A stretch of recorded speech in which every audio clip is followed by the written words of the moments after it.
Disney College program. I'm super nervous, super excited. It's about to be here in like 30 minutes. I'm just waiting on the call. Super nervous. But I'm going to record the whole thing for you guys, and hopefully we'll see how this goes. If I make the program, I'll post this, but if I don't, then you guys will never know this even existed. I feel like what I'm most nervous about is just sounding nervous. I want to be able to make them laugh, make them have a good time, make them think talking to me is fun. But there's only a 20% acceptance rate, so the odds are just kind of down. But that's okay. We're still gonna try our best. I have my Lilo and Stitch, or Stitch and Girlfriend hoodie on for a little bit of support. And also, I've been preparing for this for the whole week. I even made a whole bunch of notes, you know? And because I kind of went on YouTube and LinkedIn and Glassdoor and found some of the interview questions that they ask and then wrote them down and pre-prepared answers. So hopefully that helps me out a little bit. But yeah, I will record when I am on the phone. Okay, so I'm actually back. I'm in my 15-minute countdown, and they said that they can call you within like 15 minutes before your interview or 15 minutes after it's supposed to be. Like, so I'm at 45, it's 35. And I'm like, every time I hear like a ding or like any type of noise, I just get like, oh my God, it's time. But it's not time. I'm just waiting very patiently. Yeah. Hello? Hi, is Cash available? This is her. Hi, Cash, it's Todd with the Disney College program. How are you doing today? I'm good. How are you? I am doing well, thank you very much. Just chugging along here on Friday. Obviously, I am calling you for your telephone interview. Yes, sir. Still a good time for you? You're in a safe space, not currently driving? Oh, no, sir, not at all. Don't need to be anywhere in the next 20 or 30 minutes? No, sir, I'm here. Good. I'm going to be taking up about the next 20 to 25 minutes of your time. I will try to make this as quick as possible, but we are going to go over your application, talk about your work experience, and then discuss some of the roles that you could be doing on the college program. I am happy to answer any and all questions that you may have, but just ask you those to the end of the interview. If you want to take notes, that's fantastic. But just if you could wait till the end for any questions, that's perfect. Of course. So I do have some housekeeping questions I need to ask everyone, so just bear with me. Are you currently an international student studying in the United States on a visa? No, sir. Not correct. And some of our rules do require a driver's license. Do you have a valid U.S. driver's license? Yes, sir. Right. And lastly, just so you and I are on the same page, this is the spring 2024 program lasting 4 to 7 months with arrival dates between January 8th and April 1st. Is that correct? Sounds awesome to me. Sounds about right then. You and I are good to go then. So I do see that you are currently a sophomore at Pikes Peak Community College, right? Yes, sir. I will let you know that you are the second person I've talked to today from Pikes Peak Community College. Oh, wow. That's fun.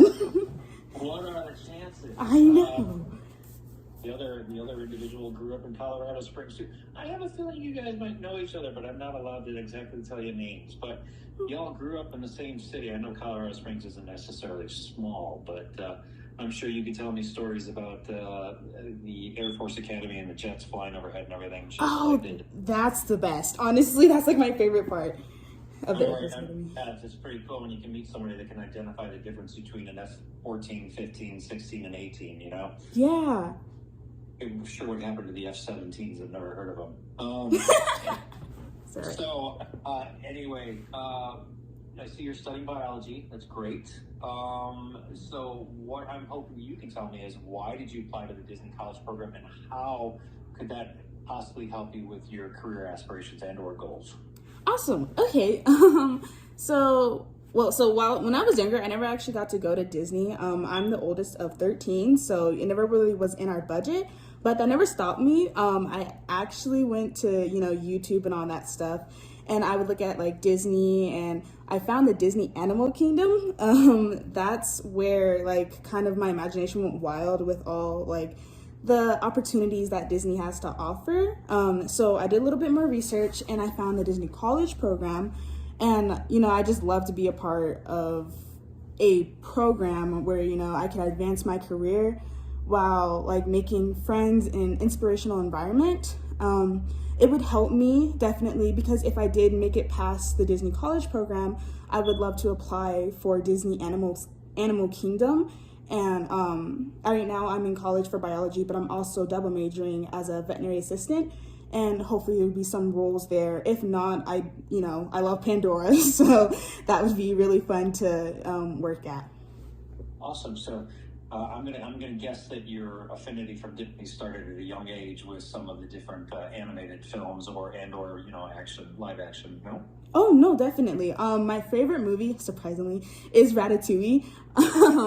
And then after that's Lion King. I'm more into the animal like movies that you guys do come up with and make.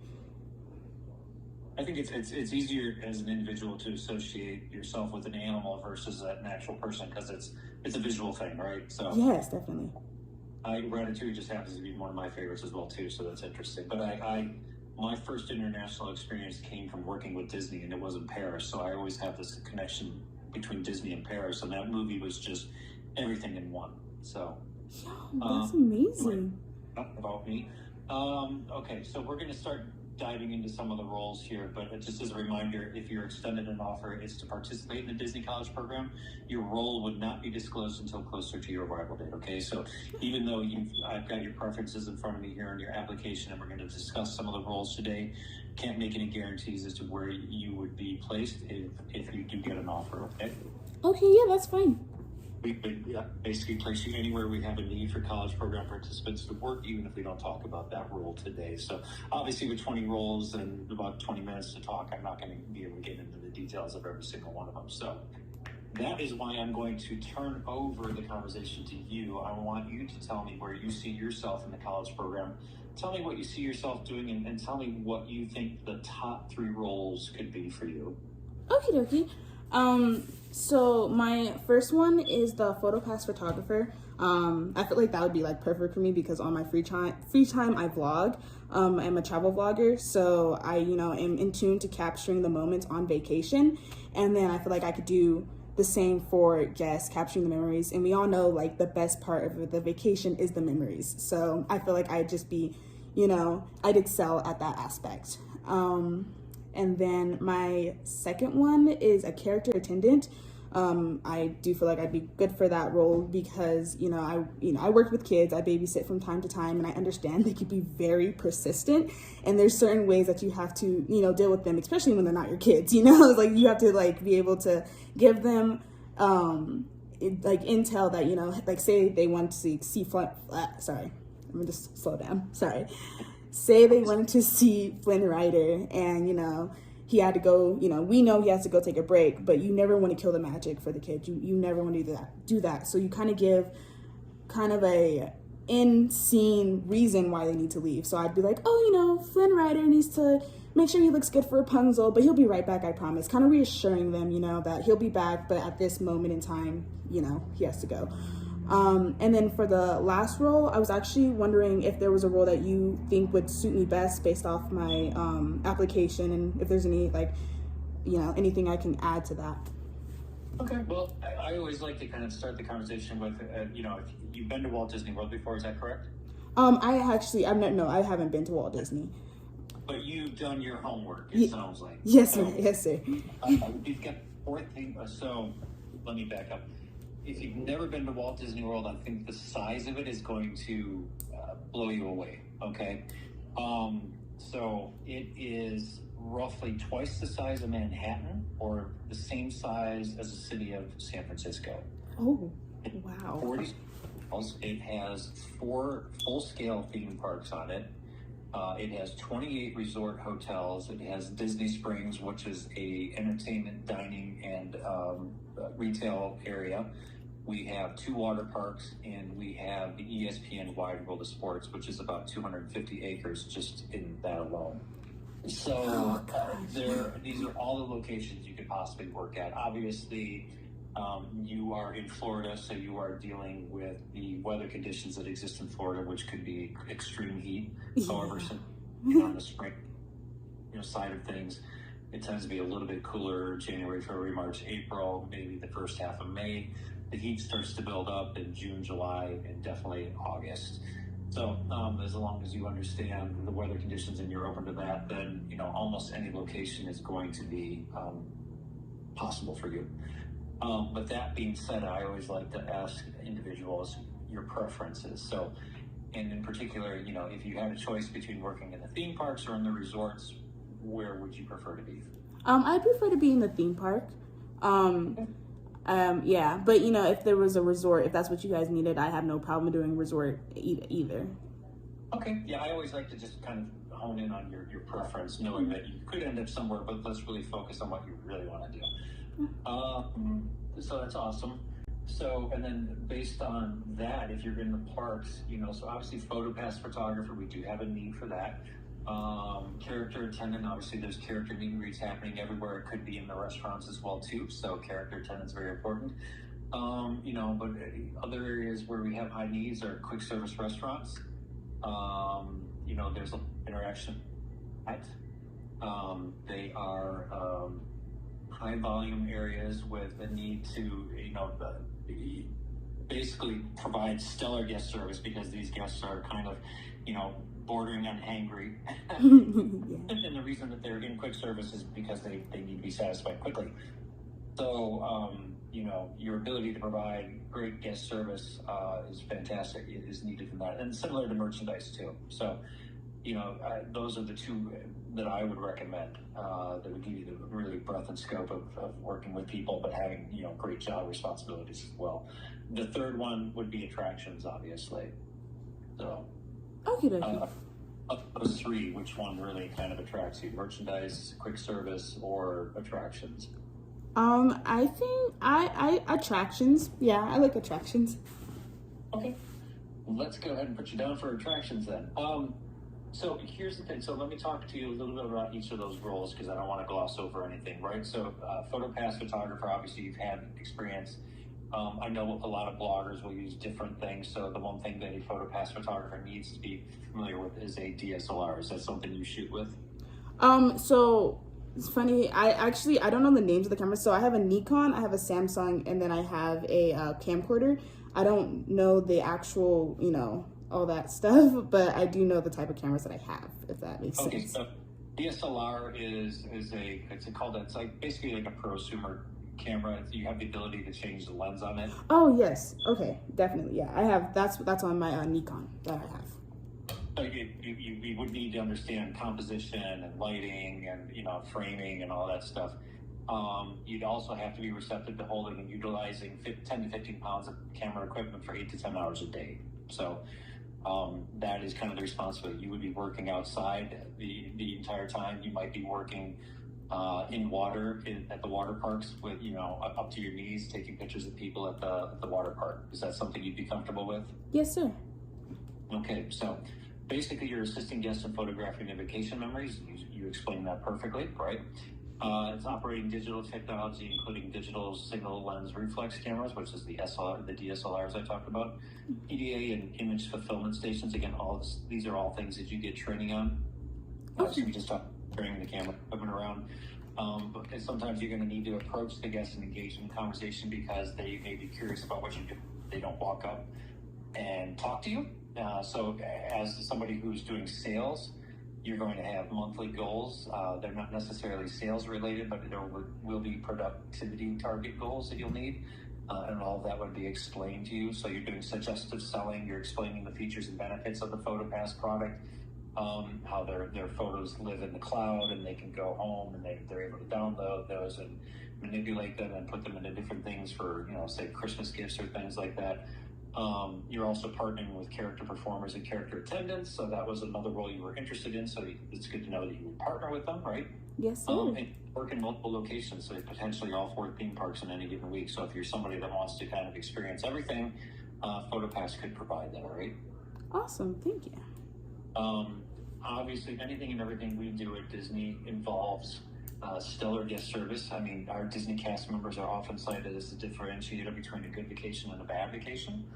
And part of that guest service comes from providing a really good, safe environment for our guests, which also means that you're taking pride in your work location and keeping it clean.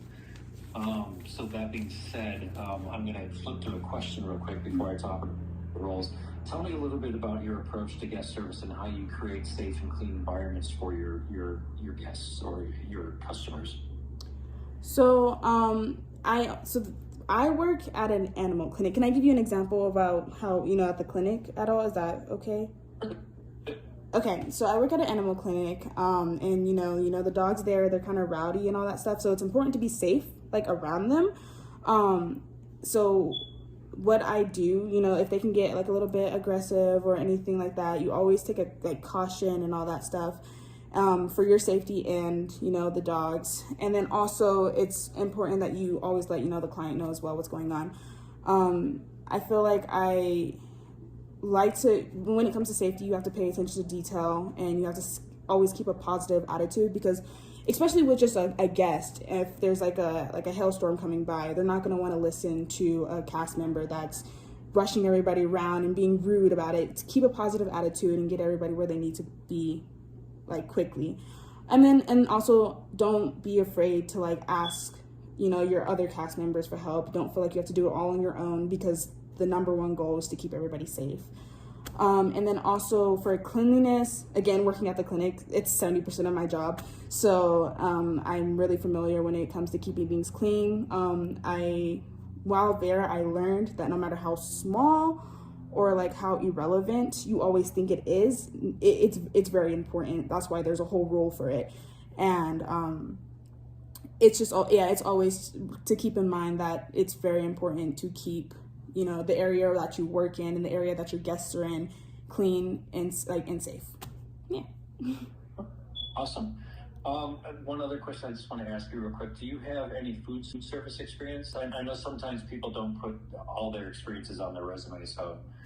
I'm sorry, yes. I do have food experience. I've been working, so I started when I was 14 at IHOP.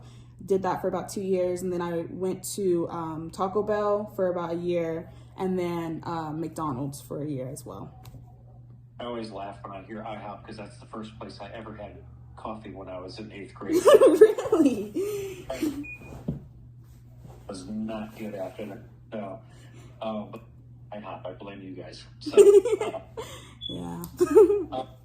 That's awesome. So let's talk a little bit about character attendant. I mean, I think you obviously have a good grasp on what that is, but and I think you already explained, if Flynn Rider walks off the stage, you're like, oh, he's going to be back. But what happens if the character's not going to be back? What happens if they were standing in line and they really wanted to meet Tigger, and you know that Tigger's not the next character scheduled? How do you handle that?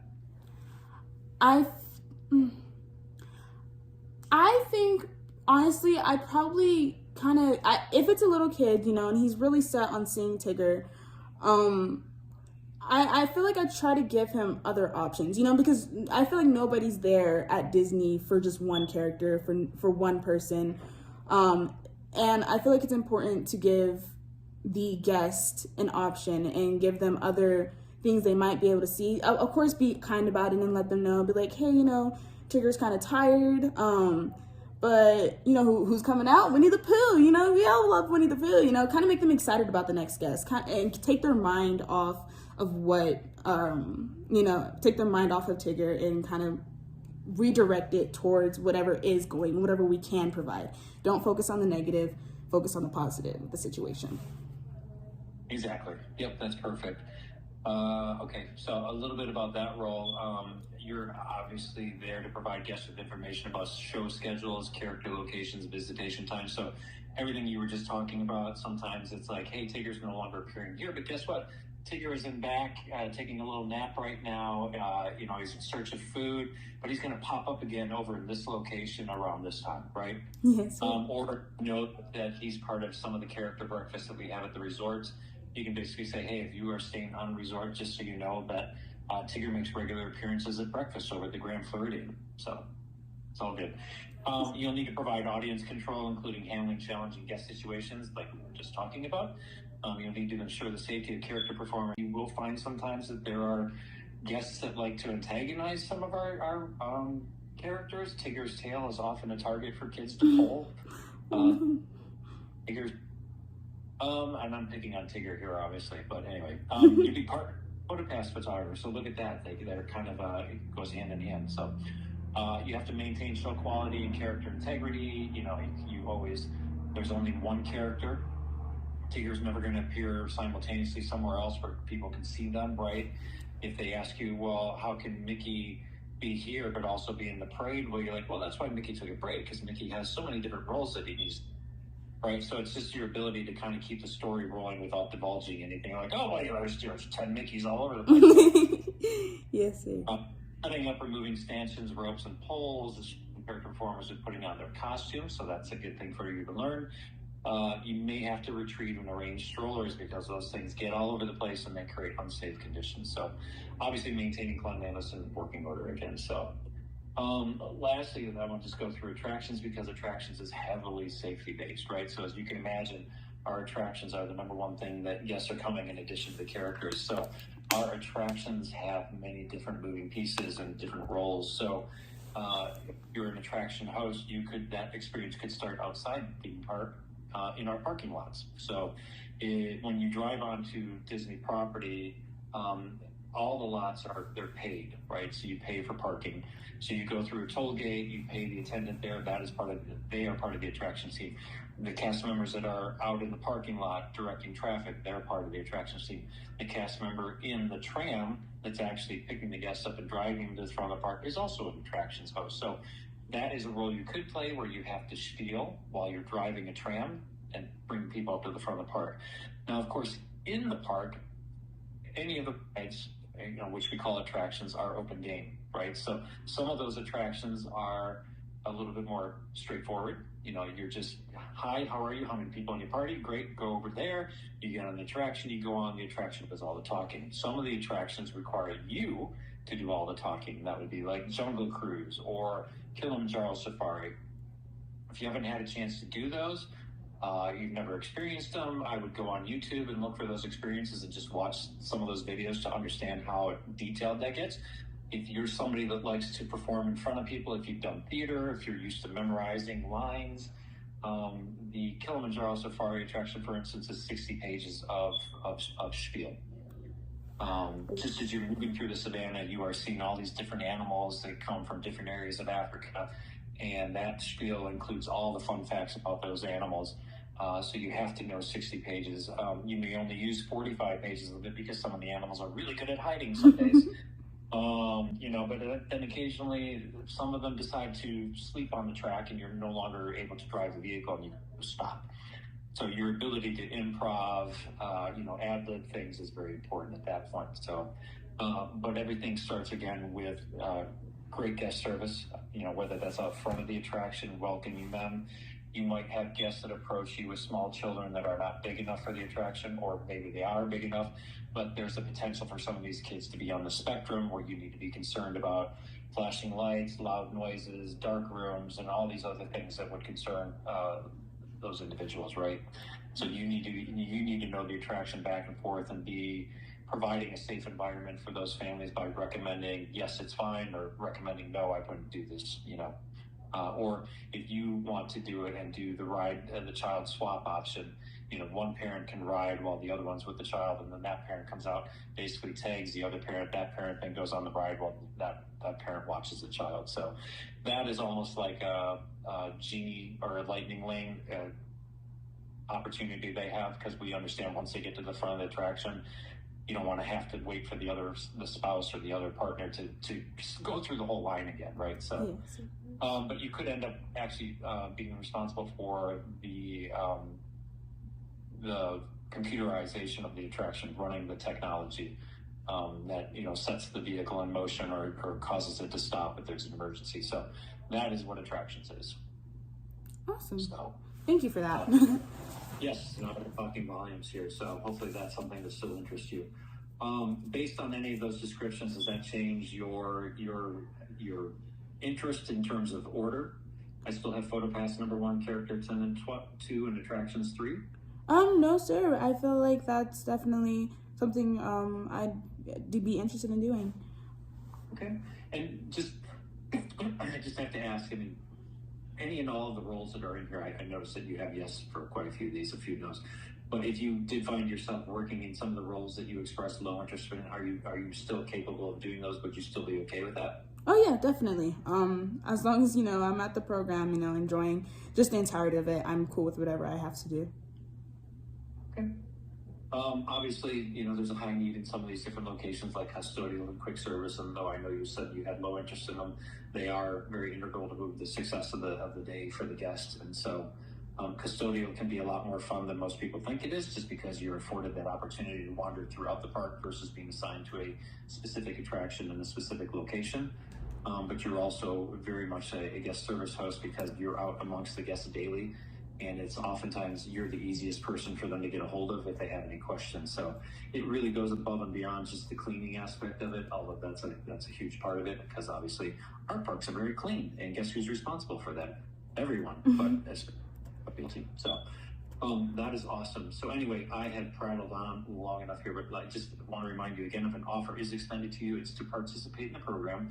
Your role would be disclosed closer to your arrival date. We're basically saying about 4 weeks. So if you were to come in on January 8th, you should know your role by or around December 8th, okay? Okay. Let's take your application and the roles we discussed today into consideration, but you could be placed anywhere we have a need for you, even if we didn't talk about that today. Okay. Yes, sir. That sounds good. I want you to think about all the responsibilities of the roles, and based on the descriptions of the roles on the Disney College Program website and the roles that we discussed today, are you able to perform the essential functions of the roles with or without a reasonable accommodation? Yes, sir. That's awesome. Well, Cash, I think that's all the questions I have for you. So let me tell you what happens from here. Decisions are made continuously throughout the season here. But as you've noticed, things are kind of moving quick. You applied last week, your interview is this week already. And to kind of keep that theme and running, we're going to get in touch with you again in the next 2 weeks, okay? Okie dokie. So your dashboard, you're checking your emails, check your spam folders. I know a lot of these email clients have very robust filters, and so just make sure it's not getting caught up in spam somehow, because anything we're sending you is going to be critical communication for the program. And many of them will have timelines associated with them. For instance, if an offer is extended to you and you decide to accept the offer, you'll have 7 days to complete the offer process, okay? So if anything does come in, make sure that you're acting on it as soon as possible. Awesome. Will do. Thank you. And just before I open this to you for questions, I just want to give you a website that you can reference in the event that there's questions that come up after you and I hang up here. That website is support.disneyprograms.com, and that is programs with an S. Disney programs. The three aspects to the program that we'd like to talk about, that's the living, the learning, and the earning aspect of it. All of them are equally important to you, obviously, so you're free to ask any questions you want now, but if there's anything above and beyond or more general that you want to just kind of do on your own, that's going to be your website for everything. And if you can't find an answer, there is a button where you can ask questions and a cast member will get back to you. Sweet. Thank you. So I am going to turn the floor over to you. Do you have any questions for me? Yes, sir, I do. So I have 2 questions. One is, I have like a kind of like a about you question and then another about me. One. Back in the day, when I was in college, they were encouraging people to go the liberal arts route, so learn a little bit about everything and not a lot about any one thing. It's funny how times have changed, because now they want you to be very specific about what you're studying. But when I walked out of college, I didn't know what I wanted to do. I mean, I saw the Disney College Program presentation in person. My college days predated the internet and computers in general. There were personal computers at the time, but there was no internet, so you weren't getting a flow of information like today. So I saw the presentation, and that was in my final semester, and I'm like, sounds really interesting. I've always loved Disney, but I don't know what I want to do. So 2 weeks after I graduated, I just said, heck, I'm just going to throw everything in the car and I'm going to move down to Florida from Wisconsin. And I did that. And I had a friend, his family down there. I was a lot of the time to live with them while I was trying to get my feet under me. I went to Disney, I interviewed, I got in, and here I am 30 plus years later. So 30, wow. Congratulations on that. Wow. Thank you. But, you know, I didn't know what I wanted to do. I didn't know what I was going to do with my communications major. And just Disney became my career path. And, you know, I started out in the resorts at the Grand Floridian, and I worked my way into different positions, eventually made my way into marketing, where I did PR. I did events, I did promotions, I did project management, you know, so a little bit of everything. And it's been a great ride. So during COVID, obviously things shut down, roles changed, and I decided to go into recruiting, where I could talk to the next generation of Disney cast members like yourself. Awesome. Well, I mean, I'm glad, you know, you were able to interview me today. I really do. If anything else, I really do appreciate this opportunity and actually being able to get through to the interview and all that stuff. This is a whole experience in itself. Well, like I said, it's really funny that I get the second Pikes Peak Community College person today. So. Cool. I wonder who the other one is. Oh my God. Okay. I'll figure it out one of these days, hopefully. But yeah.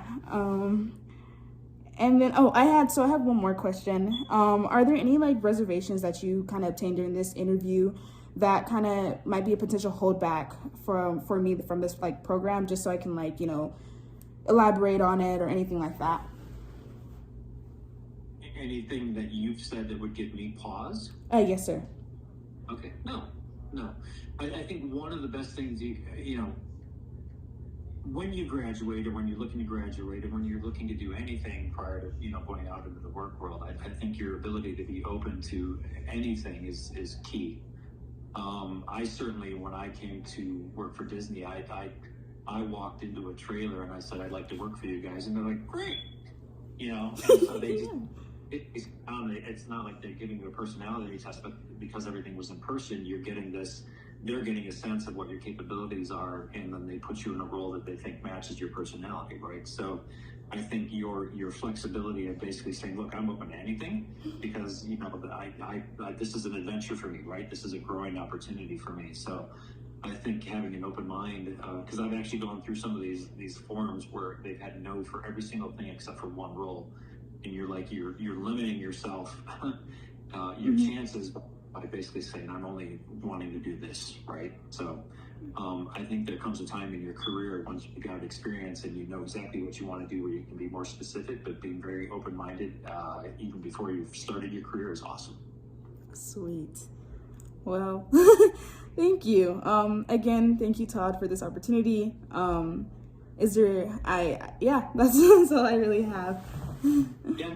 If that's all the questions you have for me, like I said, that support.disneyprograms.com website is going to be a wealth of knowledge for you. But if that's all you've got for me, then I want to thank you for spending so much time with me and being so honest and forthgoing. I do wish you success with the Disney College program if an offer is extended to you. I think it's a great opportunity to take advantage of all the education opportunities you have, especially the networking. I mean, if Disney is what you want to make a career, make as many connections as you want, because as good as LinkedIn likes to tout itself, it doesn't really allow you to organize your connections the way you want to do it. So yes. Make meaningful connections with people so that you remember them, that when it comes time for you to start calling on them and say, hey, could you help me? They remember that connection, or you can at least remind them of where that connection came from. Sweet. And I'll definitely do that. Thank you for that. You know, what's it called? Yeah. Have a LinkedIn profile or an Indeed profile. You know, as you're gearing up for graduation and you're looking for work, just really start to build those up, because I will tell you that recruiters do in certain roles will be looking at LinkedIn and social connections and things like that. So make sure that as you're doing your travel blog, you know, that's awesome. If you have social channels, make sure that your content's appropriate, right? And that you're not putting anything on your social channels that would give a company pause to considering you as a candidate. Yes, sir. Thank you for that. I know I sound like a father now. Sorry about that. Anyways, You're good. Taking up quite a bit of your time, so I do appreciate your time. But I do hope that you have a magical day. All right. You too, sir. Thank you so much. Alrighty, take care. You too. Bye-bye. Bye. Oh my god. Oh my god. Okay, well, I think that went well. There was one part that I kind of was like, oh my god, I shouldn't have said that. Is when I asked him what role he thinks I should be good in. And then he gave me the roles and he was like, oh, and then there's also attractions. But he gave me a reason for the other roles, but he was just like, oh, there's attractions. He was like, what would you like to do? And I was like, attractions. After I just made this man explain to me why he thinks I should be good for others. That's the only thing. Other than that, I only used cause okay, so I actually wrote down answers to every single question that I found. And he only asked me 1, 2, 3, 4 questions, and then a question that wasn't on my paper. I do remember being kind of nervous about that, like, oh, I didn't prepare an answer for this. But I mean, it was a pretty good answer. So winging it works. And then I think I wrote 1, 2, 3, 4, 5, 6, 7, 8, 9, 10. I have 10 questions on here. But yeah, it went good. And then the question that always makes me feel a lot better about the interview is the last question where I ask him, hey, did I say anything that, can make you have pause on me for putting me in this program? And he was just like, no. Yes. Don't get too excited. Never get excited until it's actually happening or you will break yourself. But that was my interview. Hopefully I get it. And I will check back with you guys in 2 weeks. Is that what he said? He said that he'll tell me in 2 weeks. Wish me luck. Baby girl, you are so pretty, pretty,